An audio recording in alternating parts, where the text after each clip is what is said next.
the day's major business news developments. My colleague Sidhant Sibal joins us now with Finance World. Sidhant, is growth in agriculture sector expected to outshine other sectors as per the advanced GDP estimates? Well, it's a definite yes, primarily because of good monsoon, and we have good news on the rabi sowing area also, but we'll tell you in Finance World. But let's start Finance World with the top lines.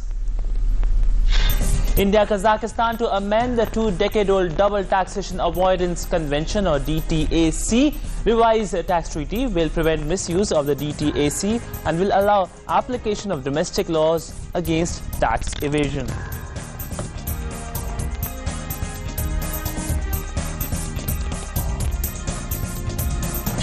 Syndicate Bank cuts lending rates by 70 to 100 basis points.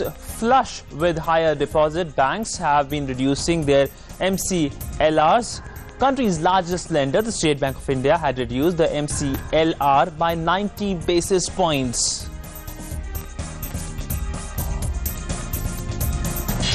Tata Sons calls EGM on February 6th to remove Cyrus Mistry as director from the company's board.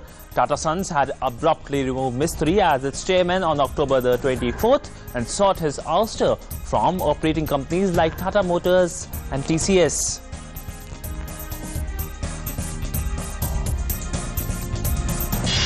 Markets end in negative on the last day of the week. Sensex falls by 119 points to end at 26,759. Nifty falls by 30 points to end at 8244.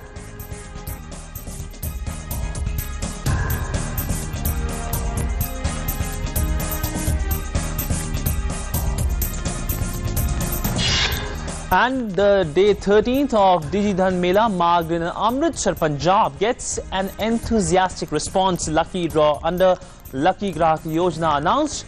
UIDAI stall at Amritsar Mela wins the Best Stall Award. Well, now on to the big story of the day. The first advanced estimates of GDP for current financial year were announced today. According to the Central Statistical Organization, or CSO, India will grow at 7.1% in the current financial year. The data is based on the information of data from April to October month, the first 7 months of the current financial year. The CSO projections on national income are now with the line of the Reserve Bank of India estimates. Meanwhile, agriculture, forestry and fishing is expected to grow by 4.1% in financial year 16-17, up from 1.2% the year earlier. The numbers do not include the November data, the month in which demonetization was announced. Meanwhile, the chief statistician said that the structure of banking deposits, credit will change permanently because of the demonetization decision. Listen in. It is likely to be a major change in behavioral attributes of people, particularly in the manner in which they approach financial transactions and functions. If that happens, this will not be a one-off exchange that notes have been withdrawn and replaced and everything is back to usual. It is in that context I made the statement that the impact is not likely to be a short-run one. So long-term impact, but reacting to the figures, Economic Affairs Secretary said that taxes will exceed the budgeted tax target.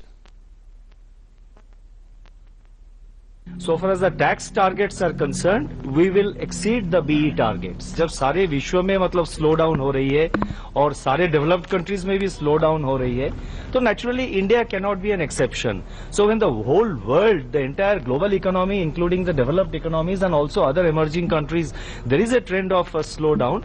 India cannot be an outlier, and India still among the countries, I think India is perhaps one of the best performers. And the good news continues on the agriculture front.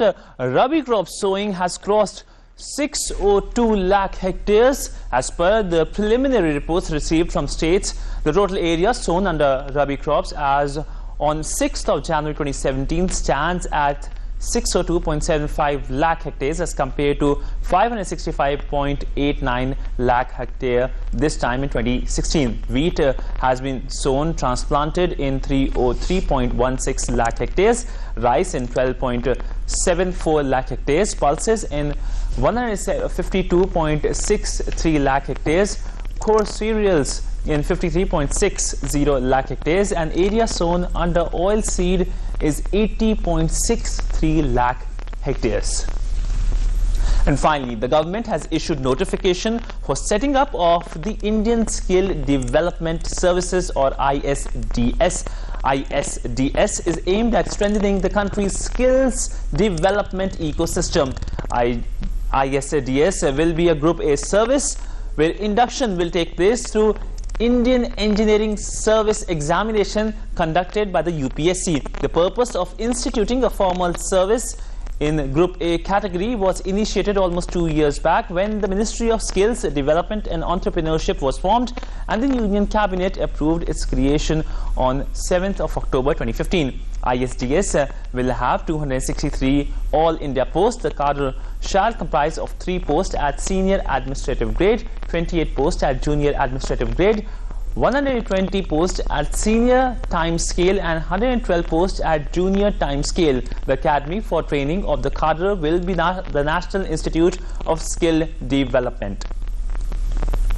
Well, that's all in this edition of Finance World. Back to you in the studio, and have a good weekend. Thank you so much, Sidhant. You too have a great weekend. We'll take a break at this point in time. Coming up after that, international and sports news.